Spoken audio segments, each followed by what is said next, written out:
The familiar ache in my lower back had become my constant companion over the past few weeks. Each 12-hour shift at Mercy General Hospital testing the limits of what my body could endure. I adjusted the loose-fitting scrubs for what felt like the 100th time that evening, grateful for the oversized top that concealed the growing curve of my belly beneath. 7 months. 7 months of hiding, of careful positioning, of strategic angles that kept my secret buried beneath layers of navy blue fabric. The fluorescent lights overhead cast their harsh, clinical glow across the cardiac wing, illuminating the polished linoleum floors that reflected every footstep with an almost musical quality. The persistent hum of machines, the distant beeping of monitors, and the soft whisper of ventilation systems created the symphony I'd grown to know by heart. But tonight, something felt different. The air seemed thicker, more oppressive, as if the very atmosphere was holding its breath. "Madison, we need you in room 314. Mr. Patterson is asking for his pain medication again." Sarah's voice cut through my thoughts as she approached the nurse's station, her blonde ponytail bouncing with each hurried step. She was one of the few people here who I considered more than just a colleague, though even she didn't know the truth about my condition. I nodded, checking the medication chart on my tablet. 3rd time tonight. His surgery was only yesterday, so the pain is expected. My voice sounded steadier than I felt, a skill I'd perfected over months of practice. Every conversation was a performance now, every interaction carefully calibrated to maintain the illusion of normalcy. The walk to room 314 felt longer than usual, each step sending small shockwaves through my pelvis. I'd attributed the increasing discomfort to long hours on my feet, to the stress of maintaining my secret, to anything other than what my medical training told me it might actually be. Not yet. It was too early. I had a plan, a carefully constructed timeline that would see me through the next 2 months before I could quietly disappear, have my baby in a different city, and start over somewhere Vincent Moretti would never find us. Vincent. Even thinking his name sent a complex mix of emotions coursing through me. That night in Las Vegas felt like a lifetime ago now, though it had only been 10 months since I'd made the impulsive decision to attend my cousin's bachelorette party. I could still remember every detail with crystalline clarity. The way his dark eyes had found mine across the crowded casino bar. The magnetic pull I'd felt when he'd smiled at me. The electricity that had sparked between us when he'd introduced himself simply as Vincent, with no last name offered. I'd been so naive then, so completely unaware that the charming businessman who'd bought me drinks and made me laugh was actually one of the most dangerous men in Nevada. The man whose face I'd later seen on the news, though always carefully obscured, always referred to in whispers and speculation. By the time I'd realized who he really was, I was already pregnant and terrified of what he might do if he discovered the truth. Mr. Patterson was sitting up in bed when I entered his room, his face drawn with pain, but his eyes alert. "Nurse Madison, thank goodness. The pain is getting worse, especially here." He gestured to his chest where the surgical incision ran beneath his hospital gown. "Let me take a look," I said, moving carefully to his bedside.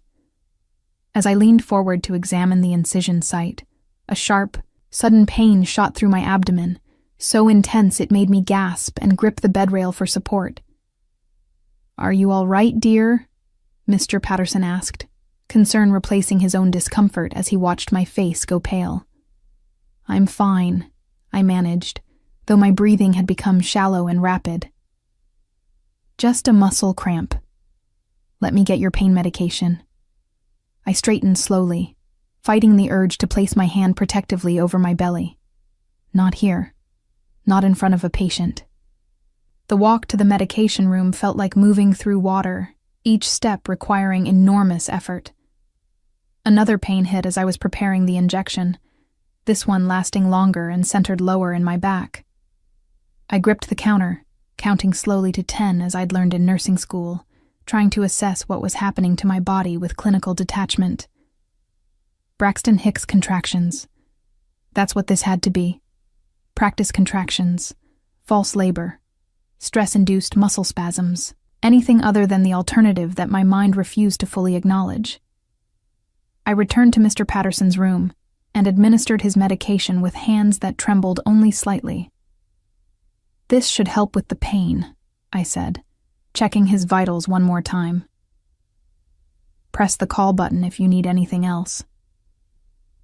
As I walked back toward the nurse's station, another contraction gripped me, stronger than the previous ones. This time I couldn't hide the sharp intake of breath, couldn't prevent my hand from instinctively moving to my lower abdomen. The timing was unmistakable now, roughly 10 minutes apart, each one building in intensity. "Madison." Sarah's voice seemed to come from very far away, though she was standing right beside me. "You look terrible. Are you feeling sick?" I opened my mouth to deflect, to offer some explanation about fatigue or coming down with something, but another contraction chose that moment to hit. This one brought me to my knees, literally, as I gripped the nurse's station counter and tried to breathe through the pain. "Oh my God, Madison."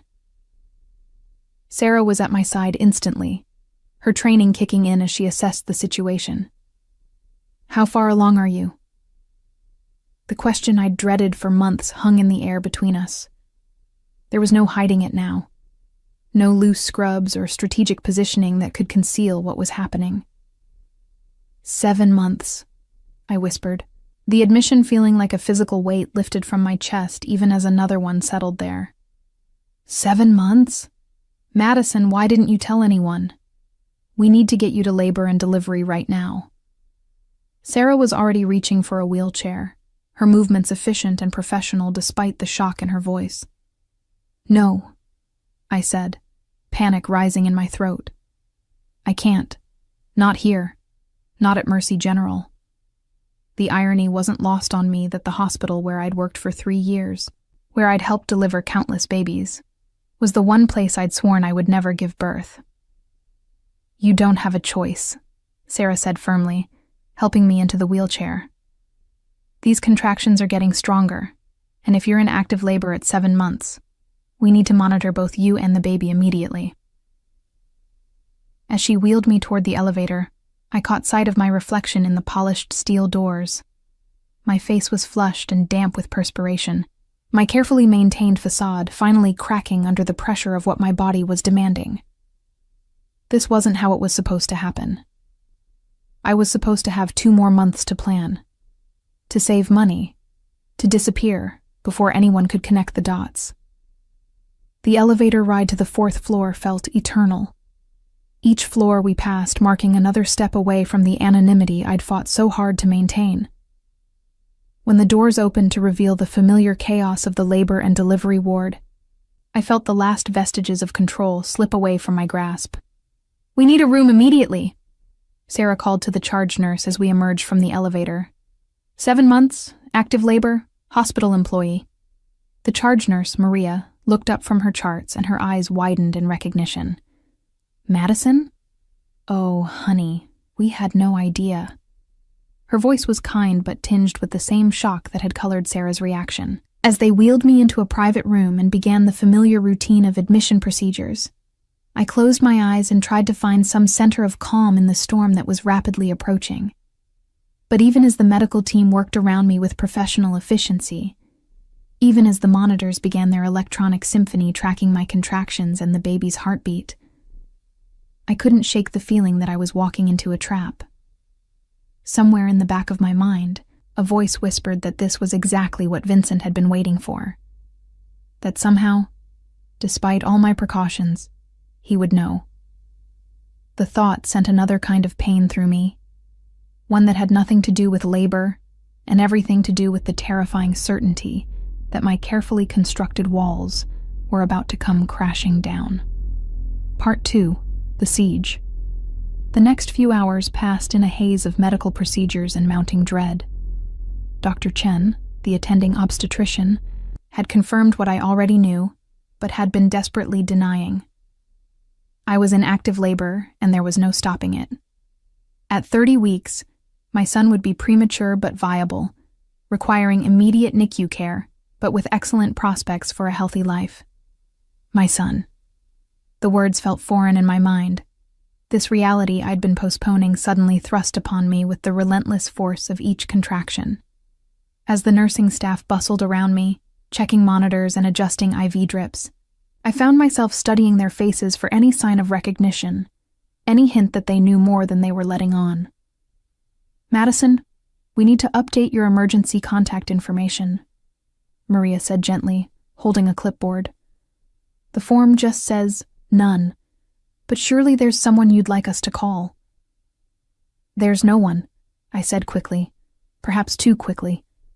The lie tasted bitter on my tongue, but the truth was infinitely more dangerous.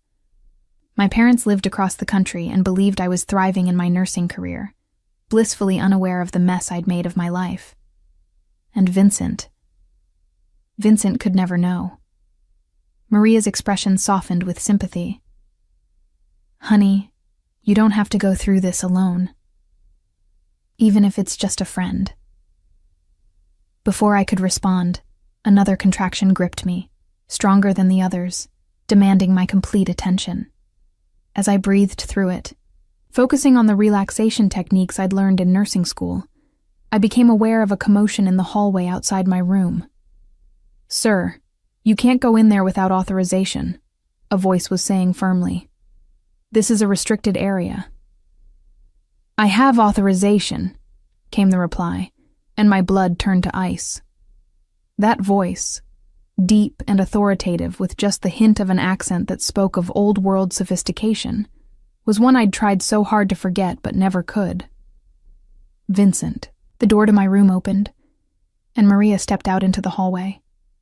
I could hear her speaking to someone, her tone professional but strained.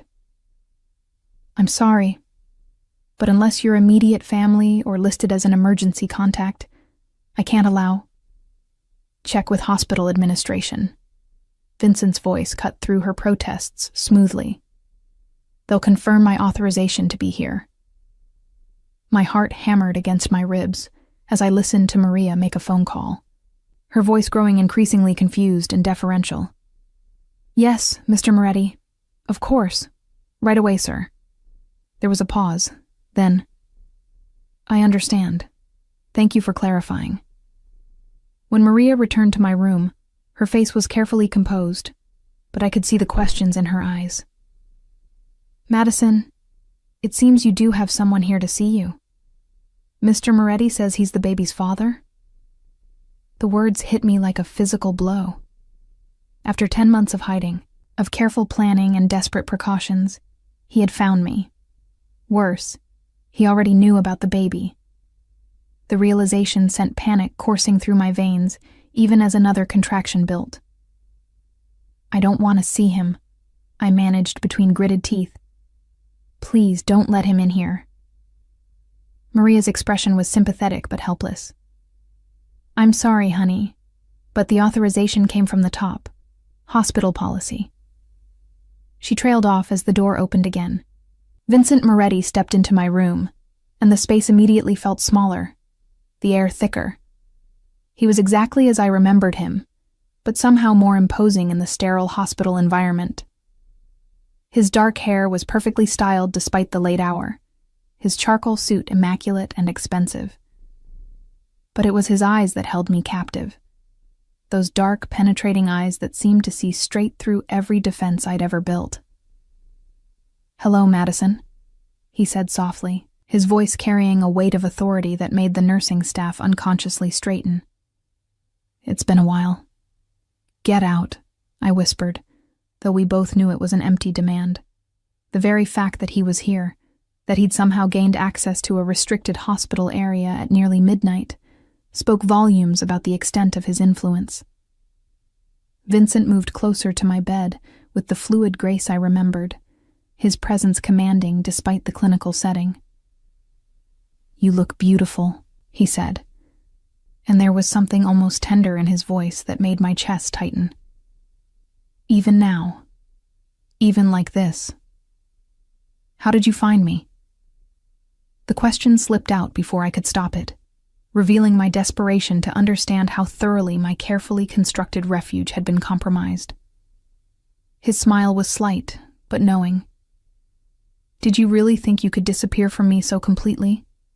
A nursing license requires registration with the state board. Hospital employment requires background checks. Bank accounts leave paper trails." He paused, letting the implications sink in. "I've known where you were for months, Madison. I've been watching over you." The word sent a chill down my spine that had nothing to do with the hospital's aggressive air conditioning. "Watching over me." "Protecting you," he corrected, moving to stand beside my bed. "Do you think it was a coincidence that you got this job so easily? That your apartment application was approved despite your credit score? That you've never had any trouble here? Never faced any of the harassment that beautiful women in your position often encounter?" Each revelation was like another piece of a puzzle I hadn't known I was solving, showing me how completely I'd been living in an illusion of independence. "The security guard who always walks me to my car after night shifts," I said slowly, understanding dawning with horrible clarity. "One of mine," Vincent confirmed. "The maintenance man who fixed your apartment's heating system for free. The grocery store manager who always seems to have your favorite items in stock despite supply shortages." His hand moved as if to touch my face, then stopped just short of contact. "Did you really think I would let the mother of my child struggle alone in this world?" Another contraction hit, this one strong enough to make me grip the bed rails and focus entirely on breathing through the pain. When it passed, I found Vincent watching me with an expression I couldn't quite read, concern mixed with something possessive and primitive. "Our son is coming early," he observed, his voice softer now. "The doctors say he'll be fine, but he'll need specialized care. The best neonatologists, private rooms, round-the-clock monitoring." His gaze met mine directly. "Things that require resources you don't have." "I have insurance," I said weakly, though we both knew the limitations of my hospital coverage. "Your insurance has a lifetime cap of $1 million for NICU care," Vincent replied without hesitation, demonstrating a knowledge of my personal finances that was both impressive and terrifying. "Premature babies can easily exceed that in their first month alone, especially if there are complications." The implications of his words settled over me like a weight. He wasn't just offering help. He was revealing how completely dependent I already was on his protection, whether I'd acknowledged it or not. "What do you want from me?" I asked, though I was afraid I already knew the answer. Vincent's smile was slow and certain, like a man who had been playing a long game and was finally ready to reveal his hand. "I want what's mine, Madison.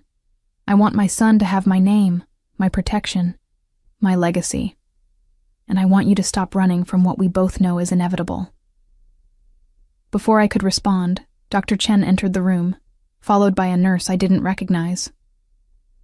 "Ms. Carter, we need to discuss the birth plan," she began, then stopped short when she saw Vincent. "I'm sorry. I didn't realize." "Dr. Chen," Vincent said smoothly, extending his hand. "Vincent Moretti, the baby's father. I understand you'll be delivering my son tonight." "Dr." Chen's demeanor shifted subtly as she shook his hand, her professional mask slipping just enough to reveal recognition. "Mr. Moretti, of course. We'll take excellent care of both mother and baby, I assure you." As I watched this exchange, I realized with growing horror that Vincent's influence extended even into the delivery room, where I would be at my most vulnerable. The doctor who would bring my son into the world already knew who Vincent was, already understood that he was someone whose wishes carried weight. "I want a private suite for Madison," Vincent continued, his tone casual but leaving no room for argument. "And I want Dr. Reeves from Children's Hospital to attend the delivery. He's the best neonatologist in the state." "Of course, Mr. Moretti," Dr. Chen replied immediately. "I'll make the arrangements right away." As the medical staff hurried to accommodate Vincent's requests, I felt the walls of my carefully constructed independence crumbling around me. He had found me, Yes, but more than that. He had been pulling the strings of my life for months without my knowledge. Every choice I thought I'd made independently had been guided by his invisible hand. The most terrifying part wasn't his power or his influence. It was the growing realization that despite everything I knew about who he was and what he was capable of, part of me felt relieved that I no longer had to carry this burden alone. The private suite Vincent had arranged was a far cry from the standard labor and delivery rooms I was accustomed to. Floor-to-ceiling windows offered a panoramic view of the city lights, while the furniture resembled a high-end hotel more than a hospital. Even in the midst of labor, I couldn't help but notice the fresh orchids on the side table, the Egyptian cotton sheets, the way the nursing staff moved with a deference I'd never seen them show to other patients. "This is unnecessary," I said, as another contraction peaked, my grip tightening on the bed rails. "I don't need all this luxury." Vincent, who had claimed the chair beside my bed as if it were a throne, leaned forward slightly. "My son will be born in circumstances befitting his position," he said simply. "As will his mother." The possessive way he spoke about our child sent a familiar chill through me, one that transported me back to that night in Las Vegas when I'd first glimpsed the intensity beneath his charming facade. We'd been in his hotel suite, a penthouse that occupied the entire top floor of the Bellagio, and I'd been admiring the view of the Strip when he'd come up behind me, his hand settling on my waist with a proprietary confidence that should have been a warning. "You're different from the others," he'd murmured against my ear, his breath warm on my neck. "They want something from me. Money, status, protection. But you don't even know who I am, do you?" I'd turned in his arms, laughing softly. "Should I? Are you famous or something?" The innocence of that question now seemed almost laughable, but at the time, I'd been genuinely curious about this mysterious businessman who wore $1,000 suits like they were casual wear. "In certain circles," he'd replied, his dark eyes studying my face with an intensity that made my pulse quicken. "But tonight, I'm just Vincent, and you're just Madison. Nothing else matters." How wrong we'd both been. "You're thinking about that night," Vincent observed, pulling me back to the present. His ability to read my expressions hadn't diminished over the months apart. "Vegas. I'm thinking about how different things might have been if I'd known who you really were," I admitted, my voice strained as another wave of pain crested and receded. "Would you have come to my room if you'd known?" he asked, genuine curiosity in his tone. "No," I said without hesitation. "Never." Something flickered across his features. Disappointment, perhaps, or a flash of the predator I'd learned to fear. Yet here we are, regardless of what you might have chosen with full knowledge. Dr. Chen entered the room before I could respond, followed by Dr. Reeves, the neonatologist Vincent had summoned. They conferred quietly at the foot of my bed, their voices too low for me to catch the details, but their body language suggested everything was progressing normally. "How much longer?" Vincent asked, his question directed at Dr. Chen, but his eyes never leaving my face. "First babies can be unpredictable," Dr. Chen replied diplomatically. "But based on her progression, I'd estimate another few hours. A few more hours of this intimate captivity, of being unable to escape Vincent's penetrating gaze, or the implications of his presence. A few more hours before our son would be born, and Vincent's claim on both of us would become undeniable. "I need to speak with you privately," I said to Vincent, surprising myself with the steadiness of my voice. Before this goes any further." Vincent nodded to the medical staff, who discreetly withdrew, leaving us alone in the luxurious room. The silence stretched between us, filled with the soft beeping of monitors and the distant sounds of hospital life beyond our door. "Why did you run?" he asked before I could speak, his voice softer than I'd heard it all evening. "That morning in Vegas, when I woke up and you were gone. Why didn't you wait? Why didn't you talk to me?" The memory of that morning was still crystal clear in my mind. I'd woken before dawn, wrapped in Vincent's arms in the massive bed, feeling more content than I'd ever felt in my life.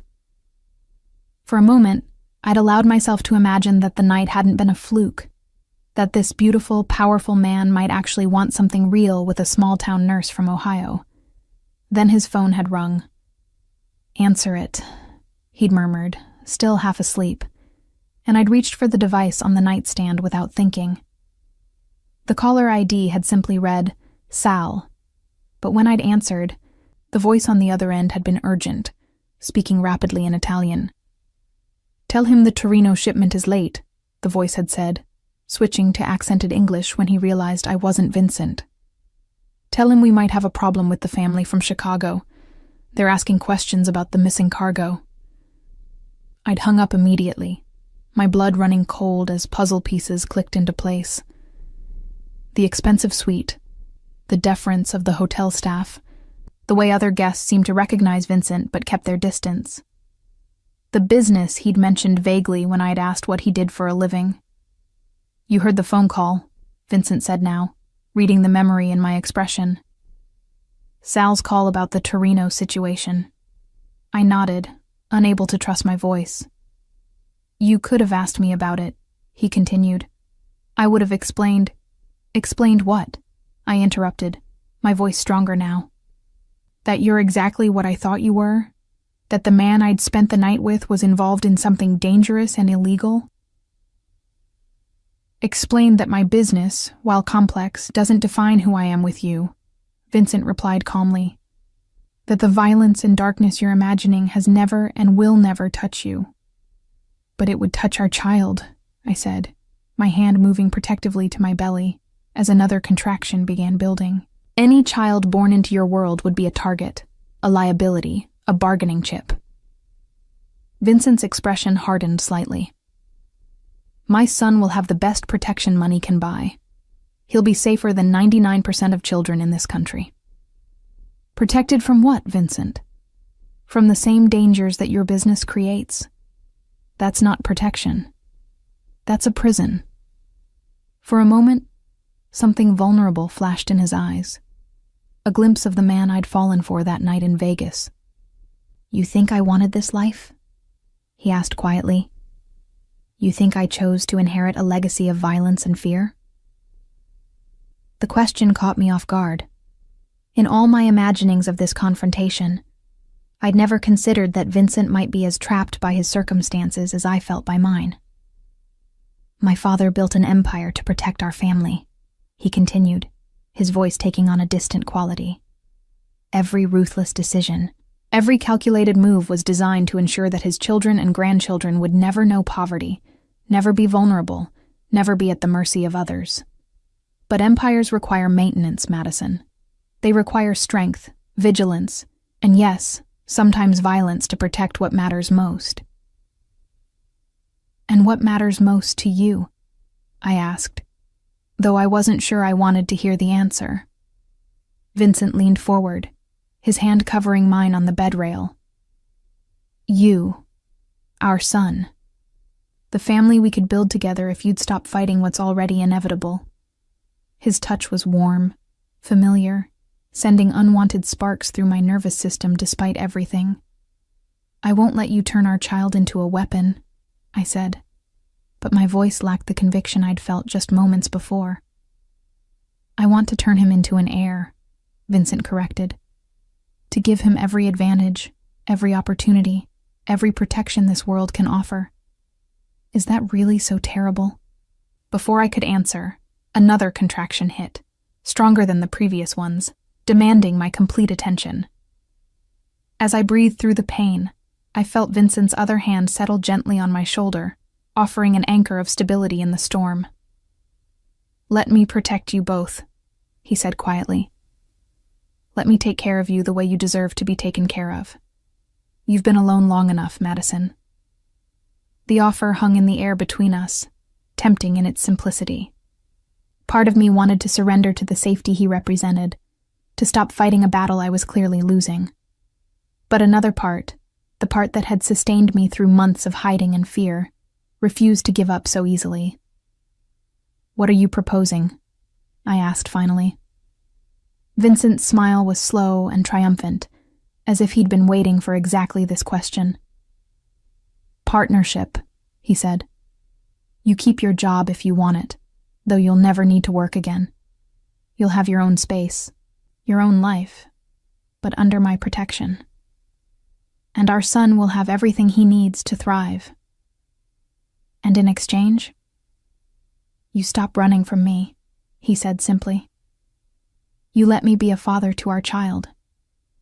You let me show you that the man you met in Vegas is still here, beneath everything else. The contraction was fading now, leaving me exhausted and emotionally raw. As I looked into Vincent's dark eyes, I saw something that surprised me. Hope. This powerful, dangerous man was hoping I would choose him, choose the life he was offering. I need guarantees, I said finally. About our son's safety, about his future, about my role in his life. Vincent's grip on my hand tightened slightly. Name them. He never gets involved in your business. Ever. No matter how old he gets, no matter what happens. Agreed. I maintain full custody, legal custody. You don't get to make decisions about his education or medical care without my consent. Vincent hesitated, and I could see him calculating the implications. Joint custody, he countered, but I defer to your judgment on matters of his daily care and upbringing. It wasn't everything I wanted, but it was more than I'd expected him to offer. And if I ever feel like he's in danger because of your world, I get to take him and leave. No questions, no pursuit.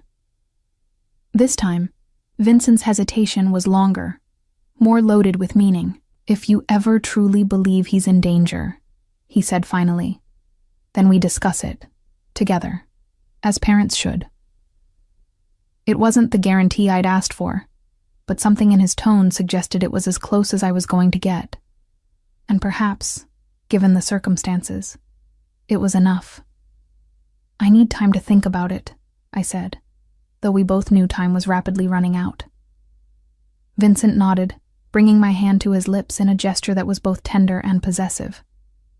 Take all the time you need, cara mia, but our son won't wait for you to decide.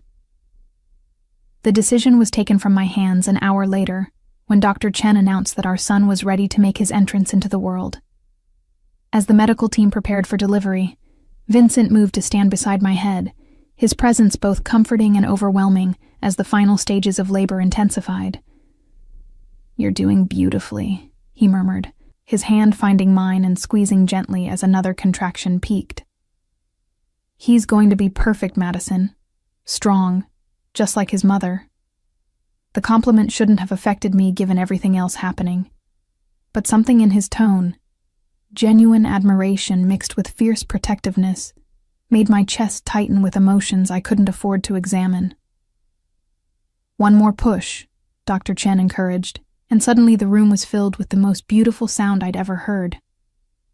Our son's first cry, strong and indignant at being forced from his warm sanctuary into the bright, cold world. He's perfect, Dr. Reeves announced, his voice filled with professional satisfaction. Good weight for 30 weeks, excellent lung capacity, strong reflexes. A fighter, just like we hoped. Through the haze of exhaustion and overwhelming emotion, I watched Vincent's face as he saw his son for the first time. The transformation was instantaneous and complete. The dangerous, controlled man I'd been negotiating with disappeared, replaced by someone raw and vulnerable and utterly captivated. Mason, he said softly, the name falling from his lips as if he'd been saving it for this exact moment. His name is Mason. I wanted to protest that we hadn't discussed names, that I should have a say in what our son was called, but the way Vincent spoke it, with such certainty and tenderness, made the objection die in my throat. Mason. It felt right somehow, strong and solid and unpretentious. He needs to go to the NICU for monitoring, Dr. Reeves explained as the nurses prepared to transfer our son. Standard procedure for premature births, but his prognosis is excellent. I want to see him first, I said, exhaustion making my voice weaker than I intended. Before you take him. Dr. Chen nodded, and suddenly Mason was placed on my chest, his tiny face scrunched and red, his miniature fingers grasping at air. He was so small, so fragile, yet I could already see Vincent in the shape of his nose, the determined set of his jaw even in distress. "Hello, baby boy," I whispered, tears I hadn't realized I was crying falling onto his downy head. "I'm your mama. I've been waiting so long to meet you." Vincent's hand settled gently on Mason's back, his palm nearly covering our son's entire torso. "And I'm your papa," he said quietly. "Ti amo, Piccolo. I love you, little one." The Italian words, spoken with such tenderness, sent an unexpected wave of emotion through me. This was what I'd feared and hoped for in equal measure. Seeing Vincent as a father, witnessing the love he was already capable of feeling for our child. Too soon, the medical team whisked Mason away to the NICU, leaving Vincent and me alone in the suddenly quiet room. The absence of our son's presence felt like a physical ache, an emptiness that made me understand why Vincent had been so determined to claim us both. "He's beautiful," Vincent said, his voice still soft with wonder. "Thank you, Madison, for giving me this gift." Before I could respond, there was a sharp knock at the door, followed immediately by the entrance of a man I didn't recognize. He was shorter than Vincent, but carried himself with the same predatory confidence, his expensive suit and cold eyes marking him as someone from Vincent's world. "We have a problem," the man said without preamble, his gaze flicking briefly to me before focusing entirely on Vincent. "The Torino situation has escalated. They know about the girl." Vincent's entire demeanor shifted, the tender father disappearing behind a mask of lethal calm. "Not here, Sal," he said quietly, but the warning in his voice was unmistakable. "They've got people at the hospital," Sal continued, ignoring the warning, asking questions about room assignments, visiting schedules. "They know she's here, Vincent. They know about the kid." The blood in my veins turned to ice as the implications sank in. Whatever Vincent had been protecting me from, it had found us anyway. The fantasy that I could somehow negotiate my way out of his world crumbled as I realized that I was already too deep to escape. "How many?" Vincent asked, his voice deadly calm. "At least 4 that we've identified. Probably more." Sal's expression was grim. "They're being subtle about it, but it's definitely reconnaissance." Vincent was quiet for a long moment, his mind clearly working through options and contingencies. When he spoke again, his tone brooked no argument. "Double the security on this floor. I want our people at every exit, every stairwell, every service entrance. And get Dr. Chen. I want Madison and the baby moved to a more secure location." "Vincent," I began, fear making my voice shake. "What's happening? Who are the Torinos?" He turned to me, and for a moment, his carefully controlled mask slipped, revealing the depth of his concern. "A competing family," he said simply. "They've been trying to expand into my territory for months. Using you and Mason to pressure me would be strategically sound from their perspective." The clinical way he discussed the threat to our lives should have terrified me, but instead, it clarified everything. This wasn't about choices anymore, about what I wanted or feared. This was about survival, mine and our son's. "What do you need me to do?" I asked, surprising myself with the steadiness of my voice. Vincent's expression softened slightly at my capitulation. "Trust me," he said simply. "Let me protect you both the way I should have been doing all along." Over the next hour, I watched Vincent's world unfold around us with military precision. Men appeared and disappeared with silent efficiency. The hospital staff began moving with a deference that bordered on fear, and our luxurious room was transformed into something that felt more like a bunker than a maternity suite. Dr. Chen returned with an update on Mason's condition. "Excellent. considering his premature arrival, and a proposal. "Mr. Moretti, we can arrange for a private wing at Children's Hospital," she offered. "Better security, specialized care, and more control over who has access." "Do it," Vincent replied without hesitation. "And I want Madison transferred there as well. Same room if possible." "I should go home," I protested weakly. "I can't afford extended hospital stays. And Mason will be in the NICU for weeks anyway." Vincent's laugh was devoid of humor. "Your apartment is the first place they'll look, Madison. And as for the cost..." He gestured vaguely, dismissing my financial concerns as irrelevant. "Money is not a factor in my son's care." As if to emphasize his point, Sal returned with a tablet, showing Vincent what appeared to be security footage. I caught a glimpse of the screen, men in suits loitering near the hospital's main entrance, their body language suggesting they were waiting for something. "Definitely Torino's people," Sal confirmed. "But they're keeping their distance for now, probably waiting to see if you'll bring the kid outside." "Then we don't," Vincent said simply. "We make Children's Hospital our base of operations until this is resolved." The ease with which he rearranged reality to suit his needs should have frightened me, but instead, I found myself grateful for his competence. Whatever game was being played around us, Vincent clearly understood the rules better than I ever could. "There's something else," Sal added, his tone carrying a weight that made Vincent's attention sharpen. "We intercepted communications. They're not just interested in leverage. They want the kid, permanently." The words hit me like a physical blow, and I felt what little color I had left drain from my face. "What does that mean?" I whispered. Vincent's expression became absolutely lethal. "It means," he said quietly, "that negotiation is no longer an option. It means this ends only one way." As if responding to the tension in the room, Mason's cry echoed from the NICU, through the baby monitor Dr. Chen had thoughtfully provided. The sound of our son's distress made something primal and fierce rise in my chest, a protective instinct that dwarfed every other consideration. "I accept," I said suddenly, the words surprising even me. "Your proposal, your protection, all of it." Vincent's eyes met mine, and I saw satisfaction there, but also something deeper. Relief, perhaps, or recognition that we were finally on the same side. "Welcome to the family, cara mia," he said softly. "Now let's go get our son." The private wing at Children's Hospital felt like entering a different world entirely. One where Vincent's influence had transformed a medical facility into something resembling a fortress. As I was wheeled through corridors that had been mysteriously cleared of all other visitors, I began to understand the true scope of what I'd agreed to accept. "The entire floor has been reserved," Vincent explained as we moved toward what would become our temporary home.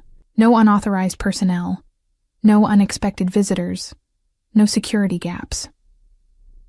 His hand rested possessively on my shoulder as he walked beside the wheelchair, his touch both comforting and claiming. The suite they'd prepared was nothing short of extraordinary. What should have been a standard hospital room had been transformed into something that rivaled the most luxurious hotels. Fresh flowers adorned every surface. The lighting had been adjusted to something warm and welcoming rather than clinical. And through the large windows, I could see armed men positioned discreetly around the building's perimeter. "This is excessive," I murmured, though I had to admit the lengths Vincent had gone to ensure our comfort were impressive. "How many people does it take to protect one premature baby?"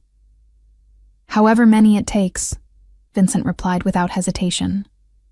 "The Torinos aren't just a business rival, Madison. They're animals who would use an innocent child to settle old scores." His jaw tightened as he spoke, and I caught a glimpse of the ruthless man beneath the concerned father facade. They made this personal the moment they targeted my family. Our son, Mason, was in the NICU just down the hall, surrounded by the best medical equipment money could buy and guarded by men who looked more like special forces operators than hospital security. I'd been allowed to hold him again before being settled into recovery, his tiny form fitting perfectly in my arms, while his impossibly small fingers had wrapped around my thumb with surprising strength.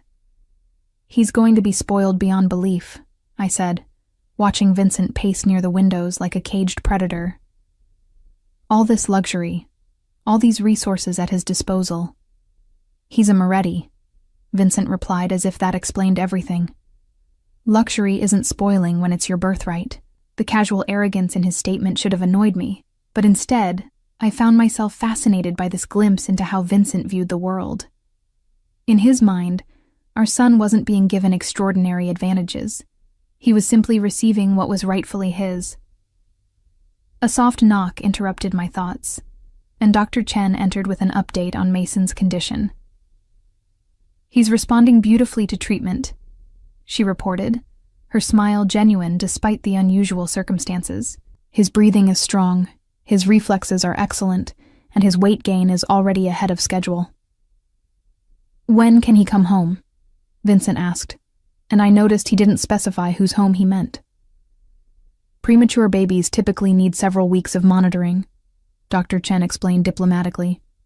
"But given the quality of care we can provide here, and the unique security situation, it might be best to extend that timeline slightly." Vincent nodded as if he'd expected this answer.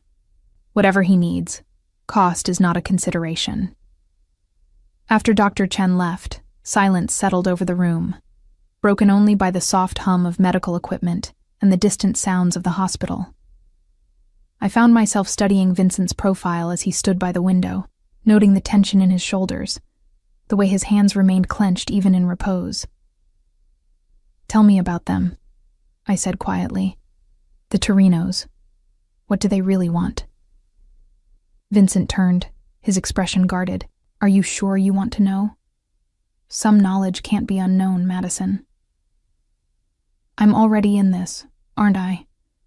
Whether I understand it or not, I'm part of your world now. I'd rather know what I'm facing." He was quiet for a long moment, clearly weighing how much truth I could handle. When he spoke, his voice carried the weight of old grievances and barely controlled fury. "The Torino family has been trying to expand into Nevada for 3 years, he began, settling into the chair beside my bed. "They see our operations here as outdated, inefficient. They believe they can provide the same services with more aggressive methods." "Services," I repeated, understanding that this was likely a euphemism for activities I didn't want to examine too closely. "Protection, dispute resolution, import logistics," Vincent said smoothly. "Legitimate businesses that happen to operate in gray areas." He paused, studying my face. "The specifics don't matter. What matters is that they've decided the most efficient way to eliminate me is to eliminate everything I care about." The implications sent a chill through me. "And now that includes Mason and me." "Now that includes my entire reason for living," Vincent corrected, his voice dropping to something almost tender. "Which makes them more dangerous than they realize, because a man with nothing left to lose is capable of anything." Before I could respond to the intensity in his declaration, Sal appeared in the doorway, his expression urgent. "We've got movement," he reported. 3 vehicles just pulled up to the south entrance. Torino's top lieutenant plus at least 6 soldiers. Vincent was on his feet instantly, every trace of the tender father disappearing behind a mask of lethal calculation. "They're testing our response time," he said, moving toward a laptop that had been set up on a side table, "seeing how quickly we react, how many people we have positioned." "What do we do?" I asked, hating the fear in my voice but unable to suppress it. "You stay here," Vincent replied firmly, his fingers flying over the keyboard as he accessed what appeared to be a building-wide security system. "Sal, get Martinez and his team to the south entrance. I want a show of force, but no engagement unless they make the first move." As Sal departed to carry out the orders, I watched Vincent orchestrate our defense with the same efficiency he'd shown in arranging our medical care. This wasn't a man playing at being dangerous. This was someone who lived and breathed strategy, who thought in terms of chess moves and calculated risks. How long can this go on? I asked. This standoff, this protection detail, all of it? Vincent glanced up from the laptop, his expression softening slightly when he saw the exhaustion in my face. As long as necessary, he said simply. But not much longer. The Torinos have overplayed their hand by coming here, by threatening my family so openly. What does that mean? His smile was cold and predatory. It means they've given me justification for a response that will end this permanently. The quiet certainty in his voice should have terrified me, but instead I felt something like relief. Whatever Vincent was planning, whatever permanent solution he had in mind, it would mean Mason and I could finally stop looking over our shoulders. I want to see him, I said suddenly. Our son. Before. Whatever you're planning happens. Vincent's expression softened immediately. Of course. Let me check with security first. As he made the necessary calls, I found myself marveling at how completely my life had been reorganized around Vincent's world. 24 hours ago, I'd been an independent woman with a secret.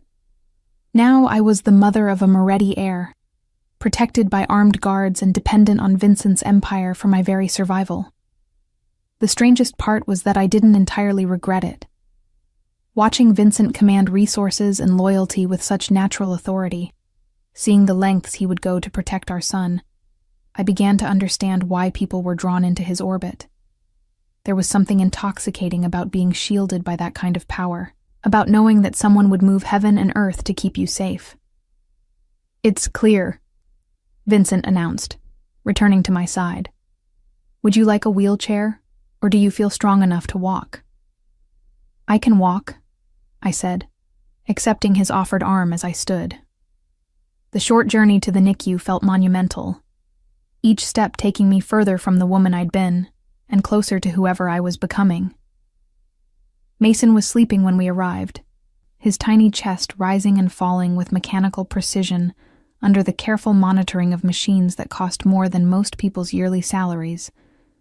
But he was breathing on his own now, Dr. Chen had assured us, the ventilator having been removed that morning. He looks like you, I murmured, watching Vincent's face as he studied our son through the incubator's clear walls. He has your mouth, Vincent replied, his voice soft with wonder, and your stubborn chin. He glanced at me, something vulnerable flickering in his dark eyes. Thank you, Madison. For him. For trusting me. For letting me protect you both. As if responding to his father's voice, Mason stirred slightly, one tiny hand moving toward the sound. Vincent immediately reached through the incubator's porthole, offering his finger for Mason to grasp. Papa's here, Piccolo, he whispered. Papa will always be here. Watching them together, this dangerous man and this innocent child, I felt the last of my resistance crumble completely. Whatever Vincent's world demanded of us, whatever prices we would have to pay for his protection, it was worth it to see Mason safe and loved. The sound of approaching footsteps made Vincent's head snap up, his body tensing for potential threat. But it was only Dr. Chen, carrying what appeared to be discharge papers. Mr. Moretti, she said, her tone carefully neutral. I have some news about the security situation. It seems the individuals who were causing concern have departed the premises. Vincent's smile was sharp and satisfied. All of them? All of them, Dr. Chen confirmed. The police are investigating what they're calling a coordinated retreat, but there don't appear to be any ongoing threats. As Vincent thanked her and made arrangements for Mason's continued care, I realized I didn't want to know what kind of response had convinced the Torinos to retreat so quickly. Some knowledge, as Vincent had said, couldn't be unknown. What mattered was that we were safe, that our son would grow up protected, and that I had finally stopped running from the inevitable. Welcome to forever, cara mia, Vincent murmured, his arms settling around my waist as we watched our son sleep. This is just the beginning. 3 weeks later, as Mason grew stronger in his specialized nursery, and I recovered in the luxury of Vincent's protection, I learned what it truly meant to be part of the Moretti legacy. The Torino threat hadn't simply disappeared as Dr. Chen had suggested. It had been systematically dismantled with a precision that was both terrifying and oddly reassuring. Their operations in Nevada have been completely shut down, Vincent explained over breakfast in our private dining room, his tone as casual as if he were discussing the weather. Their lieutenant is in federal custody on unrelated charges, and their remaining soldiers have accepted employment opportunities in other states. I didn't ask what kind of employment opportunities Vincent had arranged, or what evidence had suddenly materialized to put a federal case together. Some details of my new life were better left unexplored. Mason had been moved to a private nursery within our wing, still requiring medical monitoring but healthy enough that I could hold him for hours at a time. Watching Vincent with our son had become my favorite part of each day.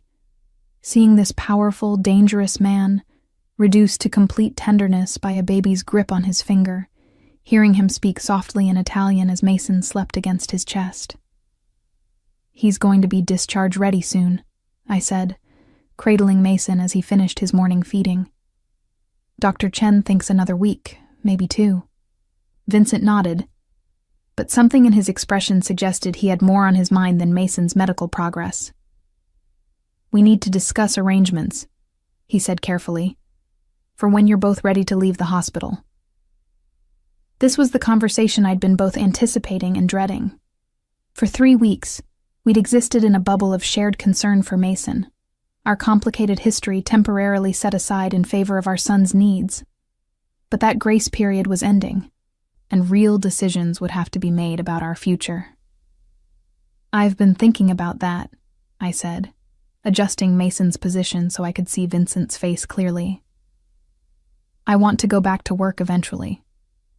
Not immediately, but when Mason's older, when he doesn't need constant monitoring." "Absolutely," Vincent agreed, surprising me with his immediate acceptance. "Though perhaps not at Mercy General. I've spoken with the administrators at Children's Hospital. They'd be honored to have someone with your experience and dedication." The casual way he rearranged career opportunities should have annoyed me, but I was beginning to understand that this was simply how Vincent operated. He saw problems and solved them, often before the people affected even realized solutions were needed. "And living arrangements?" I asked, the question that had been weighing most heavily on my mind. Vincent leaned back in his chair, his expression carefully neutral. "I've had a house prepared," he said. "In the hills, about 20 minutes from the main estate. Secure, private, but close enough that I can be there in minutes if needed." "Your estate?" "The family compound," he clarified. "My parents' old home, where I grew up. It's been in the Moretti family for 4 generations. The idea of living so close to the heart of Vincent's world should have concerned me, but instead, I found myself curious about this glimpse into his history. "And this other house?" "Originally built for my grandmother when she became widowed," Vincent explained. "She wanted independence, but also family nearby. It seemed like an appropriate model for our situation." Before I could respond, Sal appeared in the doorway, his expression more serious than usual. "Vincent, we have a situation. The federal task force wants to meet."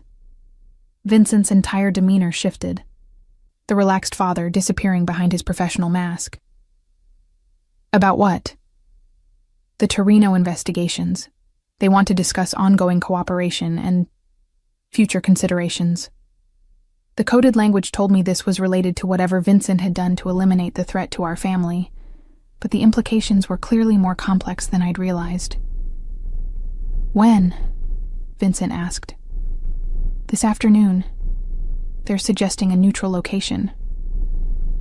Vincent was quiet for a moment, clearly calculating risks and benefits. "Set it up," he decided, "but I want full security protocols, no surprises." As Sal departed to make arrangements, I felt a familiar chill of fear. This is about us, isn't it? About what happened to protect Mason and me? Vincent moved to sit beside me, his hand settling gently on Mason's back as our son slept in my arms. Sometimes cooperation with law enforcement serves everyone's interests, he said diplomatically. The federal government wants to see certain criminal enterprises shut down, and I want to ensure my family's safety. Occasionally, those goals align. You made a deal with them, I realized, to eliminate the Torinos. I provided information that helped them build cases against genuinely dangerous criminals, Vincent corrected. Men who would have continued to threaten innocent people if left unchecked. The distinction felt important to him, and I was beginning to understand why. In Vincent's world, there were rules, codes of conduct that separated acceptable business from genuine evil. The Torinos had crossed those lines when they threatened a child. What does this mean for us? I asked. For our future? Vincent's smile was slight but genuine. It means we'll have fewer complications going forward. Sometimes the best way to protect what you love is to ensure that those who would threaten it no longer have the capability to do so. Before I could process the full implications of this revelation, Dr. Chen entered with Mason's latest test results and a smile that told me everything I needed to know. He's ready, she announced. All his levels are perfect, his weight gain is excellent, and his breathing is completely stable. Mr. Moretti, you can take your son home. The word home hung in the air, laden with meaning. Vincent's home, not mine. The house he'd prepared, not a place I'd chosen. Yet as I looked down at Mason's peaceful face, I realized that home had become wherever the three of us were together. I'll make the arrangements, Vincent said, already reaching for his phone to coordinate what would undoubtedly be a carefully orchestrated departure. As the afternoon progressed and preparations were made for our transition to the outside world, I found myself in the strange position of feeling both grateful and terrified. Grateful for Vincent's protection, for the resources he'd marshaled to keep Mason safe, for the genuine love I saw in his eyes when he looked at our son. But terrified of losing myself completely in the comfortable cage he was building around us. You're having second thoughts, Vincent observed as we waited for the final discharge paperwork. Mason was sleeping in his car seat, a top-of-the-line model that probably cost more than most people's monthly salaries, while a small army of security personnel prepared for our departure. Not second thoughts, I said carefully. Just processing everything that's changed. Vincent moved closer, his hand finding mine with the same gentle possessiveness I was learning to expect. You know I'll never hurt you, he said quietly. Either of you. Whatever else you might fear about this life, about my world, that's not something you ever need to worry about. I know, I replied, and realized I genuinely meant it. Whatever Vincent was capable of in his business, whatever darkness existed in his world, I had seen enough to believe that his love for Mason and me was real and protective. Then trust me to take care of you, he said. Both of you. Let me give you the life you deserve. As if on cue, Mason stirred in his carrier, his eyes opening to focus with surprising clarity on Vincent's face. When Vincent smiled at him, our son's mouth curved in what might have been his first real smile, and I felt the last of my resistance melt away completely. Okay, I said softly. Let's go home. Vincent's answering smile was radiant with triumph, and something deeper. Relief, perhaps, that I had finally chosen him freely, without coercion or fear driving my decision. As we prepared to leave the hospital that had become our sanctuary, I realized that I wasn't losing my independence by accepting Vincent's protection. I was choosing a different kind of strength, one that came from partnership rather than isolation, from shared responsibility rather than shouldering everything alone. Whatever challenges lay ahead in our unconventional family, whatever prices would have to be paid for the security Vincent's world provided, we would face them together, and perhaps in the end, that was enough. The black SUV was waiting when we emerged from the hospital, surrounded by the discreet but unmistakable presence of Vincent's security team. As we settled into the vehicle with Mason secure between us, I caught a glimpse of our reflection in the tinted windows. A family, complicated and unconventional, but undeniably real. "Ready?" Vincent asked, his hand covering mine as the driver waited for instructions. I looked down at Mason, then back at Vincent, seeing my future reflected in his dark eyes. "Ready," I said, and meant it completely. As we drove toward whatever came next, I realized that sometimes the most important choice isn't between safety and freedom, but between facing the unknown alone, or with someone who would fight the world to protect what mattered most. Vincent had given me that choice, and I had chosen him.